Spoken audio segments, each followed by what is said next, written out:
not nice to eavesdrop, but it's fun.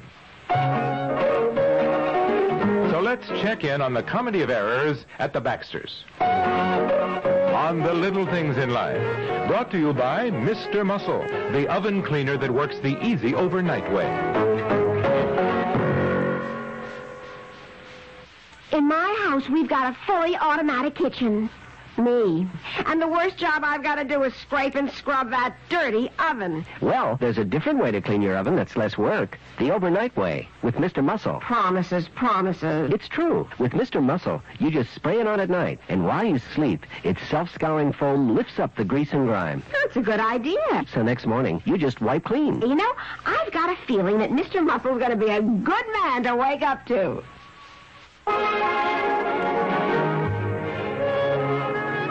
I think a woman's place is in the home. I think you're pretty old-fashioned. Well, maybe I am, but that's the way I feel. They only need somebody at the store for a week or so. Well, that's what you said last summer, and you worked a month or more. Well, you didn't say anything last summer. In fact, you seemed delighted that I was enjoying myself. I didn't say anything because I thought you'd get it out of your system.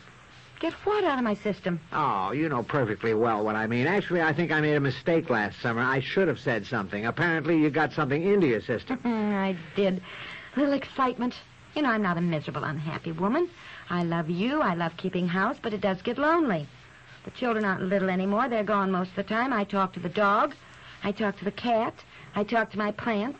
But dogs and cats and African violets do not talk back. Well, your girlfriends are dropping in here all the time, and you have your bridge club and your women's club and the That's not the same thing, dear. I never meet any really new people, you know, which is fun. Well, I'm meeting so-called new people all the time, and I don't find it fun. Frankly, I can't wait to get home at night. You don't really understand it all, do you?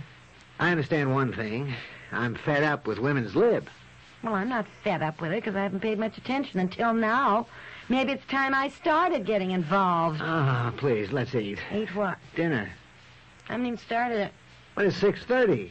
It is.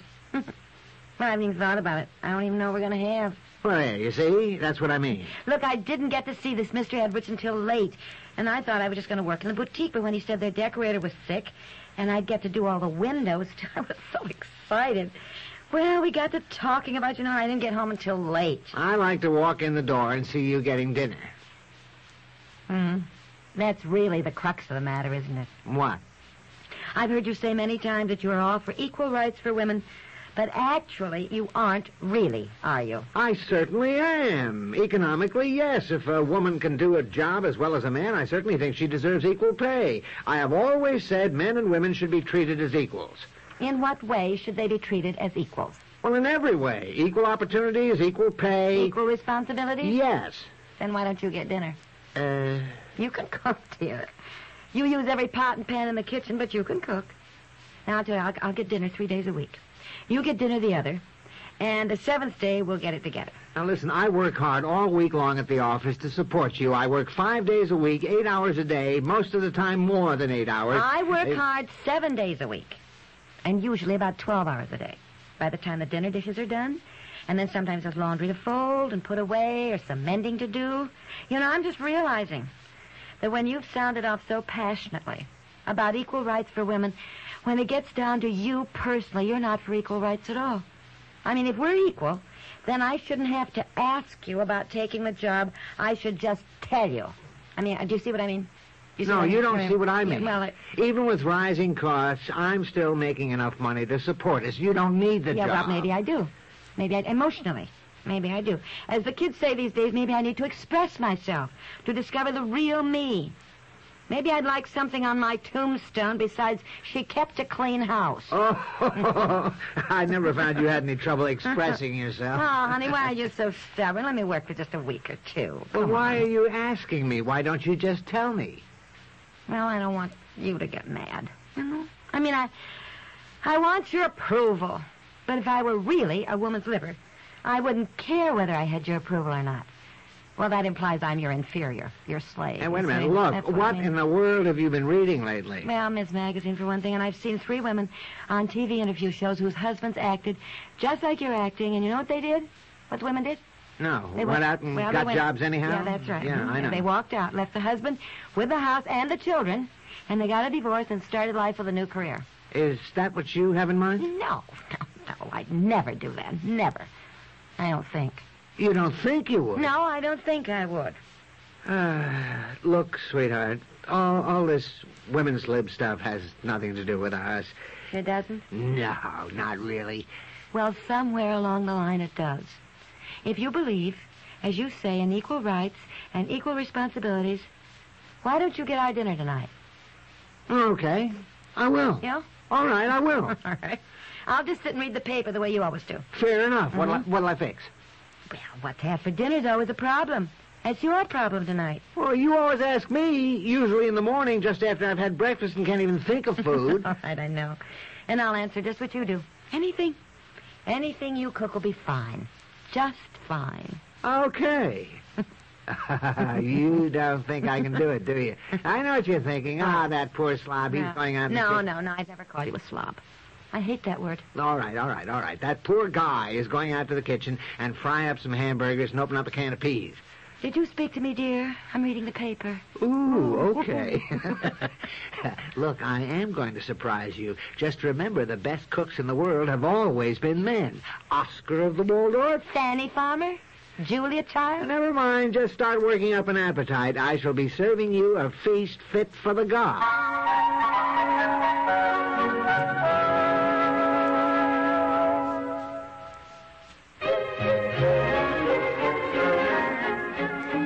All right, now, come on, admit it. Be a good sport and admit it. You didn't really think your husband could turn out a gourmet meal like this, did you? No, frankly, I didn't, dear. You surprised? Overwhelmed is more the word. You haven't said very much after all my slating in the kitchen. Well, I'm sorry. I fell asleep waiting. Guess I've been a little dopey. It's my fault. It took a little longer than I thought. It's all right. For goodness sakes, they eat dinner in Spain at 11 o'clock. Oh, it's not quite that late. Oh, I guess it is. Well, it doesn't matter. Well, can I hear some compliments for the chef? Honey, I told you. No, you didn't. You said shrimp cocktail. Wow. And then you said Hungarian goulash. Good heavens. And then asparagus tip and Caesar salad. I mean, all you've done is just say the menu. Well, it's all been delicious. Really, it has. Where'd you get the strawberries? In the refrigerator. Why? Well, no, nothing. What's the matter? No, nothing. No, something is wrong. I thought you'd be pleased I was able to serve you something besides hamburgers. I'll tell you something else. I really enjoyed it. And don't get annoyed, because I know it's different when you have to cook dinner every night, but it really is fun cooking. You know what I think is wrong when women get tired of cooking? No, tell me. Women should be more adventurous, experiment more, try something new each day. Look, honey, I'll make a deal with you. If you won't take that job, I will get dinner every night for 1 month. Now, try me out. If you got dinner every night, I'd have to get a job. We couldn't afford it. This should be just a little weekday meal. Now, you use things I've saved for something special. Like your boss and his wife coming for dinner. What? And why, that package of large shrimp. Darling, that's over $6 a pound. You gave us each 4. The meat you used for Hungarian goulash was beef tenderloin. Beef tenderloin. Well, it was nice and tender. Well, it better be. It cost $8.50. And it was for beef stroganoff when the Bradleys come. That's his favorite. For goulash, dear, you get chuck or you get round, you know. Something cheaper that gets tender when you cook it. Oh. Well, I saw it there, so I didn't know. Well, asparagus is expensive. Avocados are expensive and fattening. You put my anchovies in the salad. I mean, everything is delicious, dear, but we can't afford to eat like this for every day. No, I guess not.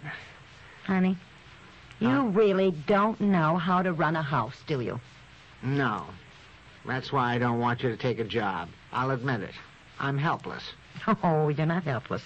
Look at the dinner tonight. Joni said men pretend to be helpless. And it's true. If I'm frantic because people are coming and ask you to vacuum, you always say, where's the vacuum? Well, you're always moving things around. The vacuum has always been in the same broom closet.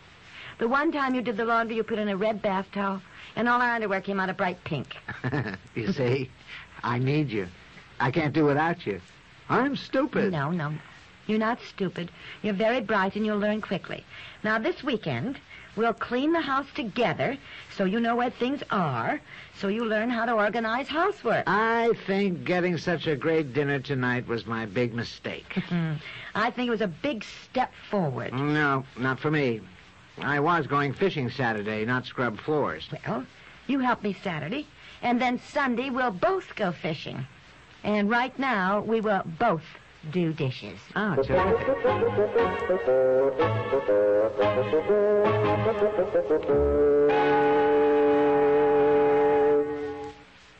If I had a nickel for every minute I've spent in a dirty oven, scraping and scrubbing, I'd be living in Fort Knox. Well, there's a different way to clean your oven that's less work. The overnight way, with Mr. Muscle. Oh, come on. It's true. With Mr. Muscle, you just spray it on at night. And while you sleep, its self-scouring foam lifts up the grease and grime. Really? So next morning, you just wipe clean. Well, Mr. Muscle really sounds like a good man to wake up to.